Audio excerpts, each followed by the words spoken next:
United States Ambassador to Israel David Friendman made major waves recently when he showed clear support for the Israeli settlement enterprise, but almost immediately following those statements, the Trump White House was very quick to distance itself from his comments. Whether Friedman's beliefs are reflective of the Trump administration's foreign policy or not remains to be seen, but here to help us find some clarity is Dani Ayalon, the former Israeli ambassador to the United States and the founder of The Truth About Israel. Thank you very much for coming back in. My pleasure. All right, so my first question is, as an ambassador, isn't Friedman's job to represent Trump's policies? Well, absolutely, but I think we have here a unique circumstance whereby the ambassador is a personal friend of the president and very much appreciated, and they have full trust of each other, mutual respect. So in that sense, yes, he does speak for the president. He did not hide his ideology, supporting the settlements before the nomination. But I think here he made it clear that it's mostly his personal views, and unless and until we see a real thorough reevaluation of the American policy towards the settlements, it seems like the old policy still stands, whereby the United States does not recognize any of Israeli territory beyond the Green Line.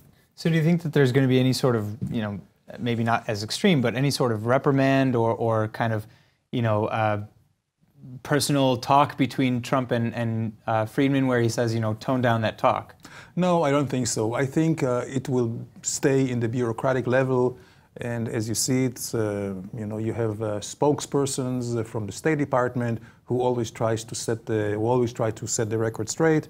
But I don't think it will make much wave, not in Washington, neither here, and not in the region either. So you don't think that, Israel will take Friedman as the face of the United States and say, hey, we have carte blanche to start building?